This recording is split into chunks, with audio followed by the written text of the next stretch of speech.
Allah itu maha kekal dengan zatnya, sedangkan ini kekal karena dikekalkan oleh Allah subhanahu wa ta'ala.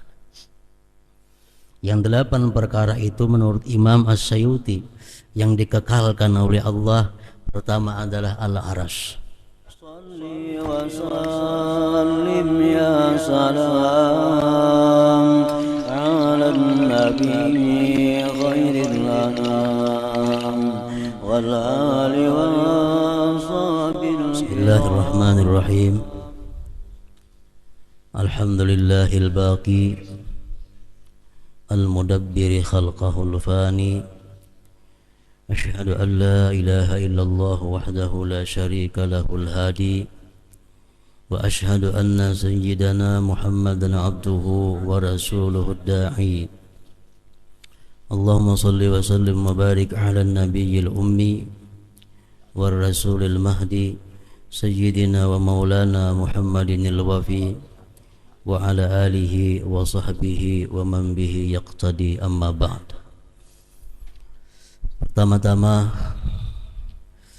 kita panjatkan puji syukur kehadirat Allah subhanahu wa ta'ala, yang mana dengan izin dan hidayahnya lah kita pada malam hari ini dapat kembali berkumpul bersama-sama di majelis yang penuh berkah ini. Juga salawat dan salam kita haturkan kepada junjungan kita Nabi besar Muhammad sallallahu alaihi wasallam, dan juga kepada seluruh keluarga, sahabat dan zuriat beliau ila yaumil qiyamah. Para muhibbin rahimakumullah, as-sadisu wa tis'un min asma'illah al-husna al-baqi, yang ke-96 daripada Asmaul Husna, yaitu al-baqi. Walladzi yattasifu bil baqa, al-baqi itu adalah artinya yang bersifat dengan baqa, atau huwal mawjud bila tanahi. Baqi itu artinya adalah zat yang ada dengan tiada kesudahannya, zat wajibil wujud yang wajib adanya sampai tidak ada akhirnya. Itu artinya al-baqi. Alladhi yu'abbaru anhu bi annahu al-abadi, yang bisa pula diibaratkan daripadanya itu al-abadi, yaitu adalah abadi, kekal menjadi kita. Jadi al-baqi artinya yang maha kekal. Qala Allah Ta'ala fi kitabihil karim, firman Allah Subhanahu wa ta'ala di dalam Al-Qur'an, kullu syai'in halik illa wajhah. Tiap-tiap sesuatu itu binasa, illa wajhah, kecuali Allah subhanahu wa ta'ala. Maksud daripada firman Allah tersebut adalah tiap-tiap sesuatu itu menerima untuk dibinasakan, kecuali hanya Allah, karena Allah bersifat baqa atau bernama al-baqi, yang maha kekal. Imam As-Sayuti mengatakan ada 8 perkara yang diciptakan oleh Allah subhanahu wa ta'ala dan dikehendakinya 8 perkara itu kekal abadi. Jadi ada sesuatu yang dicipta oleh Allah namun dikehendaki Allah sehingga sesuatu itu menjadi kekal. Nah, ini berbeda dengan Allah yang maha kekal. Allah itu maha kekal dengan zatnya, sedangkan ini kekal karena dikekalkan oleh Allah subhanahu wa ta'ala. Yang 8 perkara itu menurut Imam As-Sayuti yang dikekalkan oleh Allah, pertama adalah al-arash. Arash Allah. Macam apa bentuknya itu arash, macam apa ganalnya itu arash, kita kada wajib mengetahui. Yang wajib kita imani bahwa aras itu ada. Wa huwa rabbul arsyil azim. Allah itu adalah Tuhannya aras yang maha besar. Aras sejak diciptakan Allah, dia dikekalkan oleh Allah. Yang kedua, al-kursi. Macam apa bentuknya kursi Allah? Dari apa dibuat kursi Allah? Macam apa ganalnya itu kursi Allah? Kita kada wajib mengetahui itu. Yang kita wajib mengimani bahwa kursi Allah itu ada. Karena itu Al-Quran mengatakan wasi'a kursiyyuhus samawati wal ardh. Kursi Allah itu meluasi langit dan bumi ini. Kursi dicipta oleh Allah dan dikekalkan oleh Allah. Kemudian yang ketiga, Lauhul Mahfuz. Macam apa bentuknya, macam apa modelnya, dari apa dia dibuat, kita kada wajib mengetahui itu. Cuma kita wajib mengimani bahwa Lauhul Mahfuz itu benar adanya. Dan Lauhul Mahfuz dicipta oleh Allah kemudian dikekalkannya. Kemudian yang keempat, Al-Qalam. Al-Qalam ini kalau bahasa kitanya adalah pina, patlot, pensel, bahasa kitanya. Namun qalam yang dikehendaki di dalam Al-Quran itu nun wal qalami wama yasturun. Bentuknya macam apa, dari apa dibuat, itu hanya Allah yang tahu. Kita kada dituntut untuk mengetahui itu. Namun kita wajib mengitikadkan bahwa kalam itu adalah ada. Kalam dicipta oleh Allah kemudian dikekalkan. Bahkan ada hadis yang mengatakan awwalu ma khalaqallah al-qalam. Awal-awal yang diciptakan oleh Allah adalah al-qalam. Kemudian selanjutnya yang kelima, al-jannah, surga. Nah, surga ini diciptakan oleh Allah kemudian dikekalkan. Dan menurut mazhab ahlu sunnah wal jamaah, surga itu sudah ada sekarang ini. Wanar, neraka. Neraka dicipta Allah kemudian dikekalkan oleh Allah. Yang ketujuh, al-arwah, roh. Roh dicipta oleh Allah kemudian abqah, Allah kekalkan itu roh. Roh kada binasa, roh kada hancur, roh dikekalkan oleh Allah subhanahu wa ta'ala. Yang kedelapan, ajbuz zambi. Ajbuz zambi ini adalah sesuatu yang berada di belakang sulbi tiap-tiap manusia. Ada mengatakan itu bentuknya berupa tulang kecil, andaknya di bawah tiap-tiap sulbi manusia. Itu pada dihancurkan oleh Allah. Dalam kubur manusia hancur, kecuali para anbiya dan syuhada.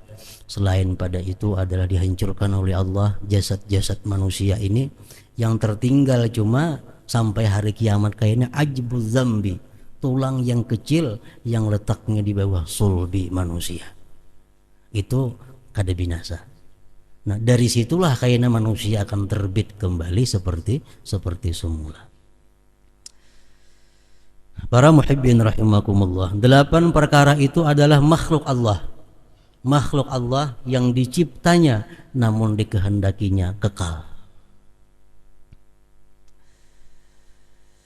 Di dalam kitab Tazkirah Al-Qurtubi disebutkan halaka binafkhatil ula kullu man fis samawati wal ar illa man sya'allah.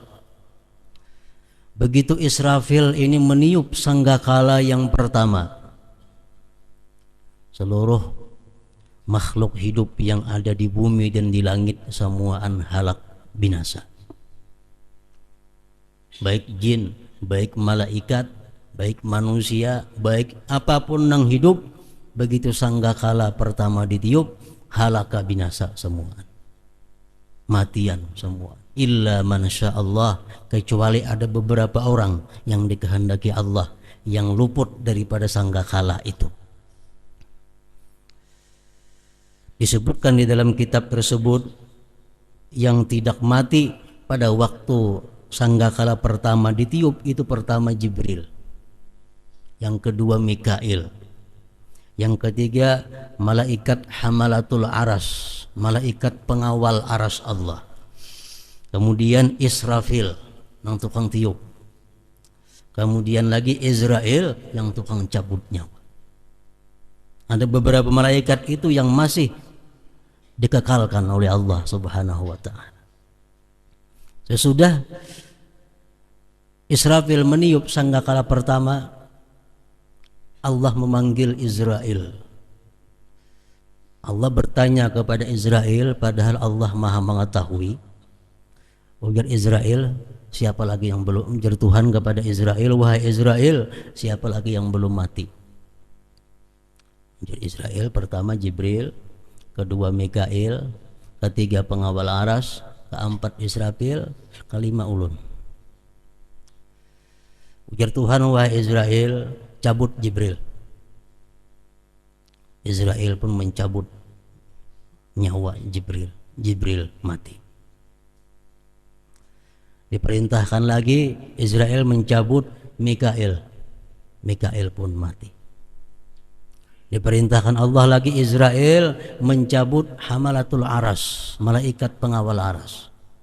Israel menjalankan tugasnya, hamalatul aras pun mati. Israel diperintah Allah mencabut Israfil, Israfil pun mati. Ujar Tuhan, wahai Israel, siapa lagi yang tinggal? Ana wa anta, hanya ulun dan engkau ya Allah. Nah sekarang ya Tuhan, giliran ikam yang aku cabut, wahai Israel.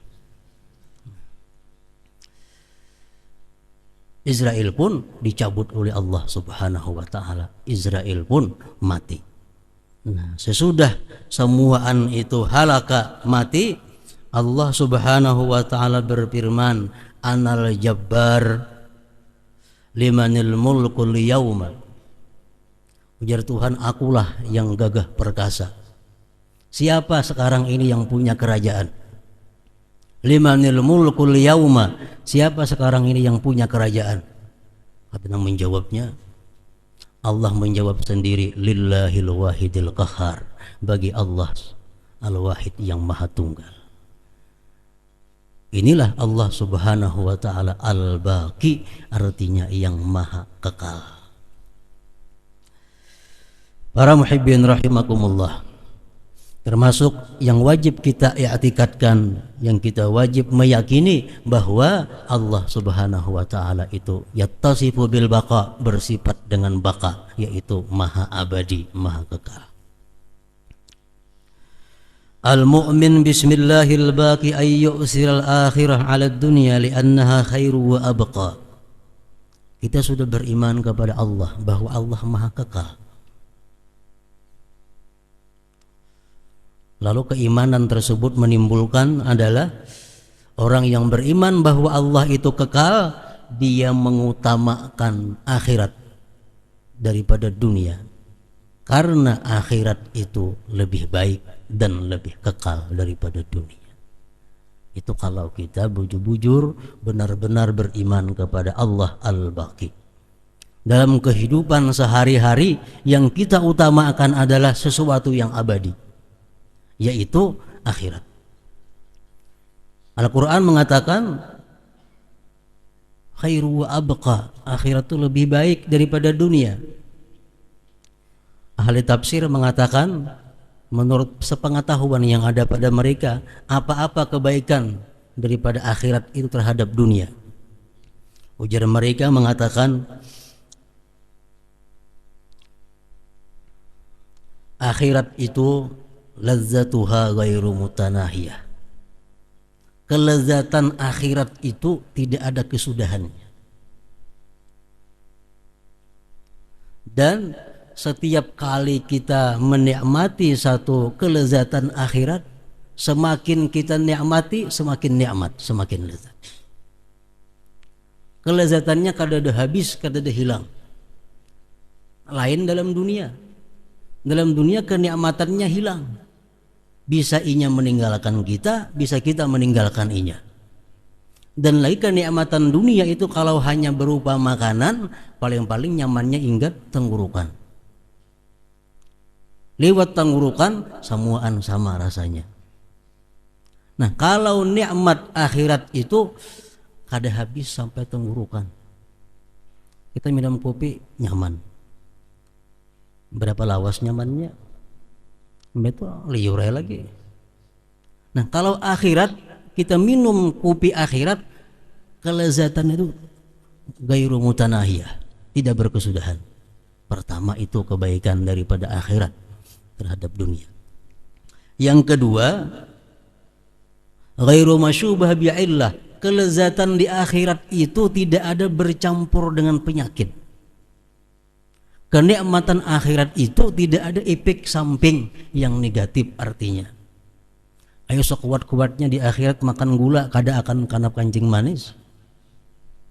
Sekuat-kuatnya di akhirat makan daging nang masin-masin kada bakal darah tinggi. Kenapa? Sebabnya karena di akhirat itu nikmat kelezatan akhirat tidak bercampur bi'illah dengan penyakit. Itu kedua, kebaikan akhirat daripada dunia. Yang ketiga, ghairu muktasabah, tidak diusahai. Begitu kita bergeritik ada. Coba di rumah kita, anak minum kopi, bakiyau siapa dahulu? Mengkadadinan dikiyah bisa baulah seorang kopinya, menyerang banyu segala macam. Mereka datang balik banyunya. Nah, akhirat kenikmatannya tidak ada diusahai. Begitu kita terlintas dalam hati kita hendak sesuatu, ada. Selanjutnya lagi kenikmatan akhirat itu wairun tizar, tidak ada penantian.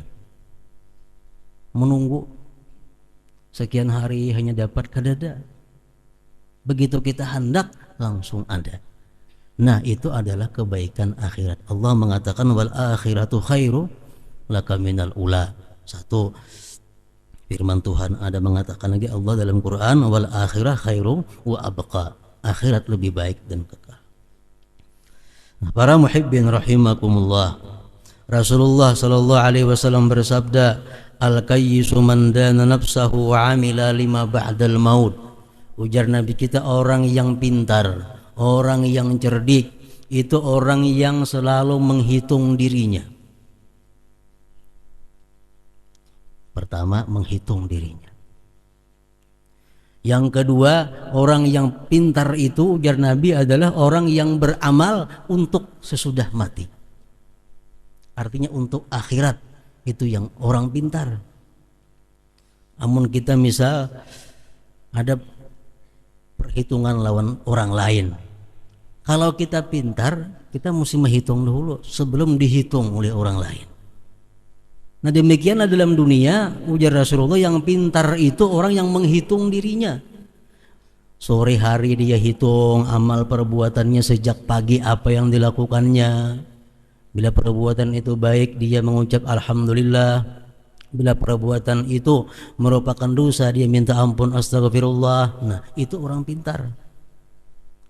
Nah, kayaknya bisukan dia menghitung lagi dirinya apa yang dia lakukan sejak maghrib sampai pagi. Apa-apa amal ibadah yang dilakukan, apa-apa dosa yang dilakukan, dihitung terlebih dahulu sebelum dihitung oleh Allah Subhanahu wa ta'ala. Hasibu anfusakum qabla an tuhasabu. Kalau orang nang menghitung, sulit kayaknya jadinya. Yang kedua, ujar Nabi, orang pintar itu adalah orang yang beramal untuk sesudah yang mati. Wal amal lima ba'dal maut. Bukan hanya kita menyiapkan kendaraan segan dalam dunia, kita mesti ada kendaraan di akhirat. Jangan hanya kita berisi kebun dalam dunia, tapi kita mesti berisi kebun di akhirat. Jangan hanya berisi rumah dalam dunia, mesti ada berisi rumah di akhirat. Nah, samuan itu adalah pekerjaan sesudah mati. Kenapa kita takut mati? Takutan kita mati, sebabnya kita di sana kada punya rumah, kita kada berisi kebun, kada berisi kawan, kada berisi pembantu. Nah, orang-orang yang sudah di akhirat tuh punya gedung, punya kendaraan, punya kebun, tidak akan takut mati itu. Kenapa? Karena mereka sudah menyiapkan segala sesuatunya untuk sesudah mati itu. Nah, orang yang pintar, ujar Nabi kita, orang yang beramal untuk sesudah mati. Para muhibbin rahimakumullah, keimanan kepada Al-Baqi, nama Allah yang maha kekal, bahwa kita mengutamakan akhirat terhadap dunia karena akhirat lebih baik dan kekal. Allah Subhanahu wa ta'ala di dalam Al-Quran menjelaskan apa-apa yang mesti kita persiapkan untuk sesudah kematian. Firman Allah, qad aflaha man tazakka wa dzakara isma rabbih fasalla bal tu'thiruna al-hayata ad-dunya wal akhiratu khairu wa abqa. Sungguh beruntung, ujar Tuhan. Bila Tuhan itu mengatakan beruntung, ya sudah, walaupun sedunia orang mengatakan kita rugi, lebih bernilai penilaian Allah. Sungguh beruntung orang-orang yang membersihkan dirinya. Kemudian wa dzakara isma rabbih, dan orang-orang yang berzikir kepada Tuhannya. Maksudnya orang-orang yang memperhiasi dirinya dengan segala sifat kebaikan. Fasalla, dan dia beribadah kepada Allah Subhanahu wa ta'ala. Itu yang beruntung. Bal tu'thirunal hayatad dunya, tetapi kalian mengutamakan dunia, sehingga jadi kada beruntung. Bal tu'thirunal hayatad dunya wal akhiratu khairu wa abqa, padahal akhirat itu lebih baik dan lebih kekal. Nah, dalam ayat itu oleh ulama tafsir disimpulkan ada 3 perkara. Pertama, kita dituntut membersihkan diri. Yang kedua, memperhiasi diri. Yang ketiga, melakukan ibadah kepada Allah Subhanahu wa ta'ala. Itulah orang-orang yang beriman sepenuhnya kepada nama Allah Al-Baqi, itu yang maha kekal. Para muhibbin rahimakumullah, dari apa diri kita dibersihkan? Dari sifat apa diri kita dibersihkan, dan dengan sifat apa diri kita diperhiasi? Ulama-ulama tasawuf mengatakan ada 7 sifat pokok yang diri kita mesti dibersihkan dari yang demikian.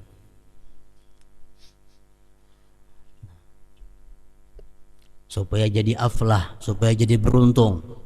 7 sifat ini pokok. Bila 7 sifat ini kita bersih daripadanya, beribu-ribu sifat nang kada baik umpat terhindar daripada kita. Pertama, bersih daripada syirik. Syirik artinya menyekutukan Allah Subhanahu wa ta'ala, menyembah sesuatu selain Allah, menyembah sesuatu beserta menyembah Allah, syirik ngarannya. Atau kita mengiktikadkan di dalam hati ada sesuatu selain Allah yang memberikan manfaat dan mudarat, syirik kita. Atau kita mengiktikadkan dalam hati ada sesuatu bersama-sama Allah yang bisa memberikan manfaat dan mudarat, syirik kita. Dibersihkan diri kita daripada syirik. Termasuk syirik lagi adalah kita mencintai seseorang musyrik karena syiriknya. Kita menjadi syirik. Kita mencintai seseorang musyrik karena kesyirikannya. Kalau kita mencintai orang musyrik karena dia suka memberi makan, karena dia suka membantu aku, lalu kita sayang kepada orang musyrik, itu lain kisahnya. Ini kita katuju kepada si musyrik itu karena kesyirikannya. Nah, kita jadi syirik. Kita menjadi syirik.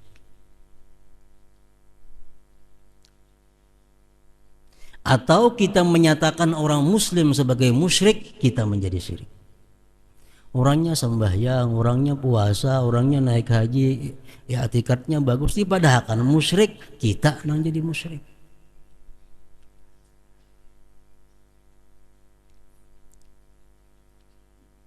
Dan termasuk juga tadi kita menjadi syirik kalau kita senang, kita cinta kepada syirik, walaupun kita kadang menyekutukan Allah. Makanya oleh para ulama disebutkan kalau ada orang yang hendak masuk Islam, kita mesti segera menalkinkannya 2 kalimat syahadat. Rahatan makan, ampih makan. Rahatan sembahyang sunat, batal sembahyang sunat. Kalau ada orang hendak masuk Islam. Kenapa? Karena kalau kita memperlambat berarti kita ridha dengan kesyirikannya, itu berbahaya. Di kampung ada orang hendak masuk Islam, lah kasih Islam makan, bacakan 2 kalimat syahadat, jangan mahadang dibawa ke situ kamari. Mau dibawa ke Banjar, dibawa ke Barabai, ke Kuta, kepada tuan guru, kada sarana. Ada orang mengatuk, ngapa? Emang Islam, sini baca 2 kalimat syahadat. Nah, dintu maka jangan diberi waktu untuk berlambat-lambat dia di dalam kemusyrikan. Itu membahayakan akidah kita. Apalagi kita menyuruhnya berpikir, oh nambah Islam nah, kan pikirkan dulu baik-baik. Nah kita jadi musyrik nih toh. Kita jadi musyrik. Kenapa? Karena kita kadang mengakui kejahatan itu syirik. Jadi banyak hal yang membuat kita ini menjadi syirik. Kita mengetikatkan keampuhan satu obat. Obat ini ampuh luar biasa. Orang yang lumpuh jadi buka. Kita kada ingat bahwa itu adalah perbuatan Allah. Kada terasa kita bisa tergelincir kepada syirik. Nah, pertama diri kita dibersihkan daripada syirik ini. Risikonya syirik ini adalah innahu may yusyrik billah faqad harramallahu alaihi al-jannah wa ma'wahu an-nar. Orang-orang yang syirik dengan Allah, Allah haramkan dia masuk surga dan tempatnya adalah di neraka. Itu syirik. Allah tidak mengampuni syirik dan Allah hanya mengampuni selain syirik bagi orang-orang yang dia kehendaki. Jadi kalau kita menyekutukan Allah, kita tidak bakal diampuni Allah. Ada akan bakal mendapat anugerah maghfirah, ampunan dari Allah. Kalau orang berdosa nang apa haja ganalnya, di akhirat kaina ada harapan diampuni Allah berkat syafaat nabi kita, syafaat orang-orang salih, syafaat guru-guru kita. Kalau syirik kada bisa diampuni oleh Allah Subhanahu wa taala. Tugas kita pertama membersihkan diri kita daripada syirik ini. Yang kedua, tazakka. Beruntung orang yang membersihkan diri daripada apa? Daripada riya. Riya ini asyirkul asghar, syirik kecil. Syirik tapi halus. Dalam kitab Al-Kabair disebutkan di sana bahwa di akhirat nanti di tengah-tengah mahsyar, di tengah-tengah manusia, orang-orang yang riya itu dipanggil sebagai ya mukhadi', hai orang yang penipu. Ya fajir, hai orang yang durjana. Macam-macam panggilan yang kada baik kepada orang yang riya. Riya artinya adalah beribadah kepada Allah tapi tujuannya bukan Allah. Seorang laki-laki datang kepada Rasulullah sallallahu alaihi wasallam. Laki-laki ini bertanya, "Wahai Rasulullah, man najah?" Apa keselamatan itu wahai Rasulullah? Kayak apa supaya selamat artinya? Rasulullah menjawab, "An la tukhadi Allah." Engkau jangan sekali-kali menipu Allah. Ujar laki-laki, "Wa kayfa yukhada Allah?" Bagaimana Allah itu bisa ditipu? Rasulullah menjawab, "Anta amala amalan amarakallahu wa rasuluh wa turidu bihi ghaira wajhillah." Engkau beramal sesuatu amalan yang diperintah Allah dan Rasul, tapi engkau menghendaki selain Allah. Itu ngarannya menipu Allah, riya. Sembahyang itu perintah Allah, tapi hatinya bukan untuk Allah. Sedekah itu perintah Allah. Perintah Allah bersedekah, tapi tujuannya sedekah itu bukan karena Allah tapi untuk sesuatu selain Allah. Nah ini riya, ini yang paling berat. Asyirkul aswar, syirik kecil. Yang ketiga, ujub. Bersihkanlah diri kita daripada ujub. Ujub ini artinya apa? Melihat kemuliaan diri, melihat kebersihan diri, melihat kebaikan diri, lupa kepada Allah yang memberikan semua itu. Nah, ini ujub artinya. Aku sembahyang, aku puasa, aku membaca Quran, aku bersedekah, aku macam-macam disembati umpamanya. Lupa bahwa itu kita bisa melakukan itu adalah pemberian Allah. Itu ujub artinya. Ujub ini bahayanya apa? Orang yang ujub ini bisa didatangi idlal. Idlal ini adalah orang yang merasa punya jasa di sisi Allah. Idlal. Contohnya orang idlal itu adalah kalau dia berdoa kepada Allah, Allah kadang mengabulkan doanya, inya heran. Oh, kenapa Allah kadang mengabulkan doaku? Maka aku tadi sembahyang, aku puasa. Si fulan tuh kenapa kabul? Makanya pada sembahyang ada kekaruan. Nah, ini idlal. Kalau dia berdoa kepada Allah, Allah kadang mengabulkan, dia merasa heran. Kenapa Tuhan kadang mengabulkan doa aku? Maka aku sudah baik. Nah, itu akibat daripada ujub. Itu paling berbahaya. Merasa Allah tak hutang lawan dirinya. Padahal inya lupa bahwa dia sembahyang, dia berdoa, dia membaca Quran, itu bisa dilakukannya adalah berkat pertolongan Allah Subhanahu wa taala. Nah, ujub itu melupakan demikian. Timbul keaku-akuan jadinya. Yang keempat yang wajib dibersihkan untuk menjadi beruntung, aflaha man tazakka, adalah al-kibir, sombong. Sombong ini bukan orang yang berpakaian mahal. Sombong bukan orang yang berkendaraan mewah. Sombong bukan orang yang makan makanan yang lezat-lezat. Sombong bukan orang yang punya rumah mewah dan besar. Sombong itu adalah artinya orang yang tardul haq wa ghamsun nas. Dia menolak kebenaran dan menganggap orang lain lebih rendah daripadanya. Itu sombong. Ini compang camping baju, rumah gubuk, sepeda buruk, tapi merasa lebih mulia aku daripada yang lainnya. Sombong ngarannya.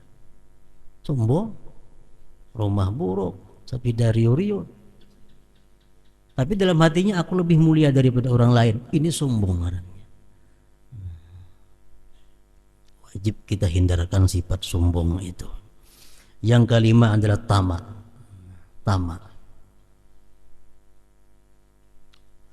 Tamak ini hendak terus artinya. Hendak terus. Selalu kada cukup. Hari ini payu 500.000 kurang.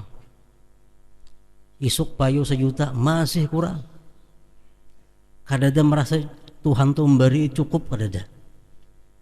Rasa kurang aja. Kenapa? Sebabnya karena merasa banyak benar yang dibutuhkannya, banyak benar yang diperluakannya, lalu tamak.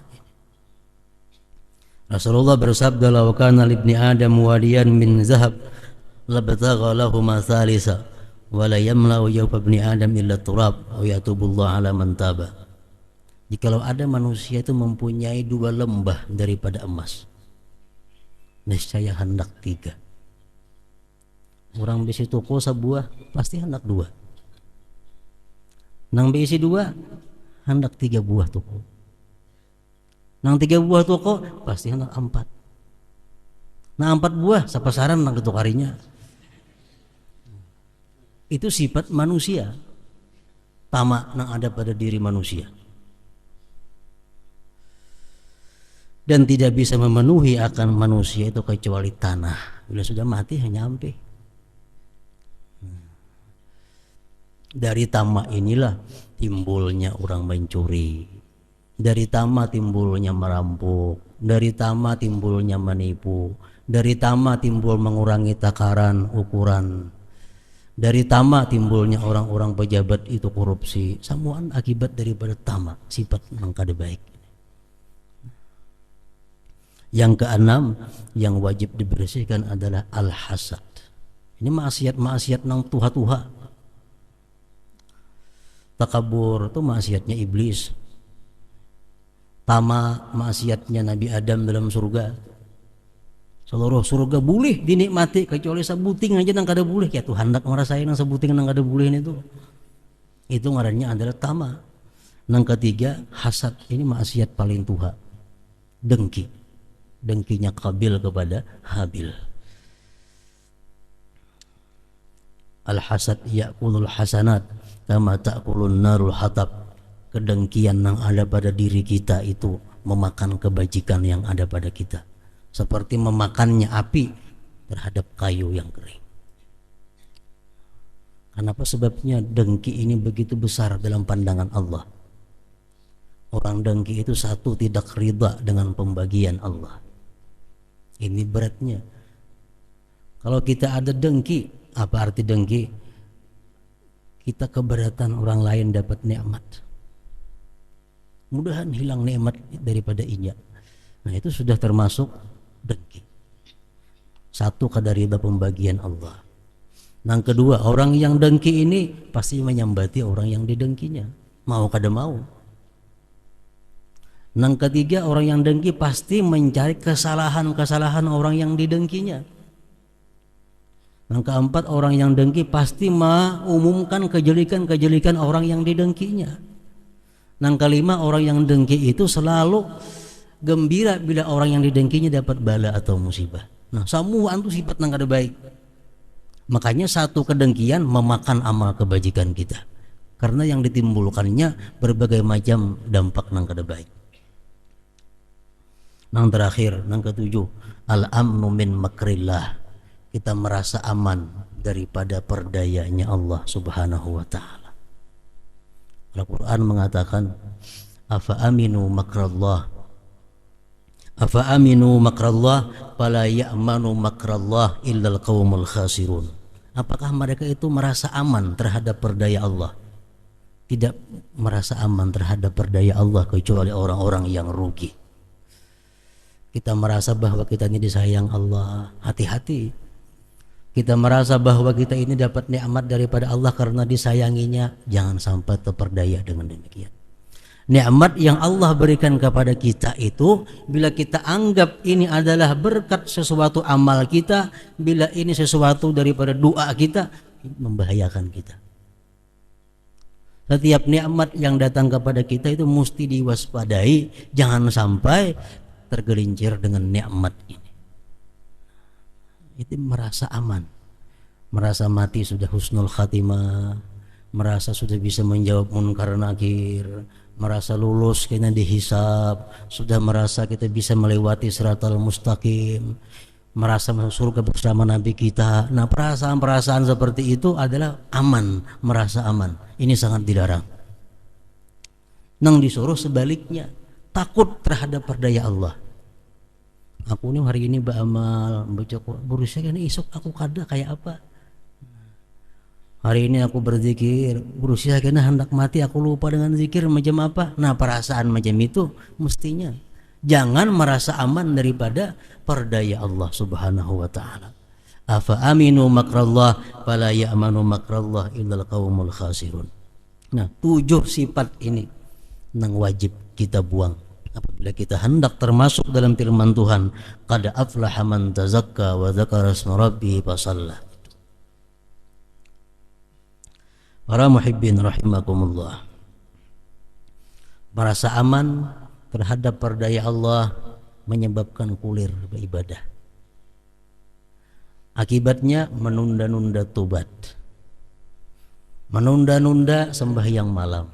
Kayaknya sudah tuha aja aku beribadah, umur sudah 60, sudah tuha aja apabila lagi.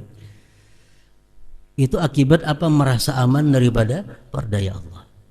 Menunda segala kebaikan itu akibat merasa aman daripada perdaya Allah. Kalau orang yang takut terhadap perdaya Allah, sekecil apapun nikmat yang datang kepadanya, ini waspada. Ini nikmat Tuhan datang hari ini. Nah, jangan-jangan nikmat ini bisa membahayakan aku.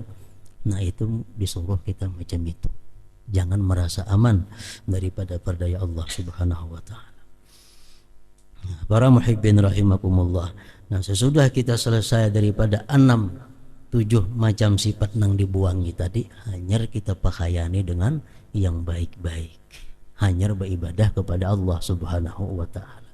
Nah, itulah sebagian daripada buah keimanan kita kepada nama Allah Al-Baqi ini. Hadratin Nabi Mustafa sallallahu alaihi wasallam. Al-Fatihah.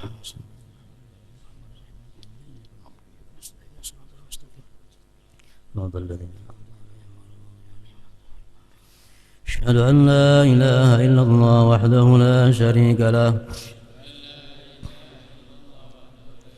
أشهد أن سيدنا محمدا عبده ورسوله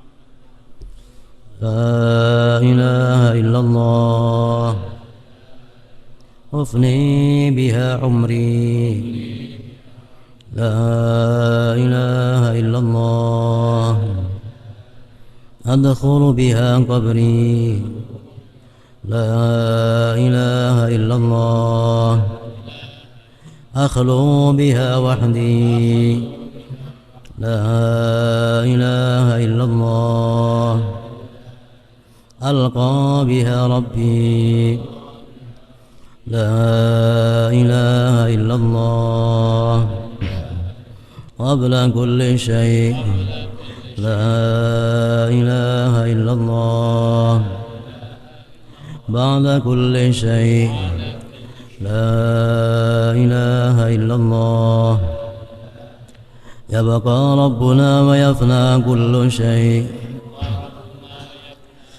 لا إله إلا الله أستغفر الله لا إله إلا الله أستغفر الله لا إله إلا الله أستغفر الله لا إله إلا الله وأتوب إلى الله لا إله إلا الله محمد رسول الله صلى الله عليه وسلم فيا أيها الرجل منه شفاعة صلوا عليه وسلموا تسليما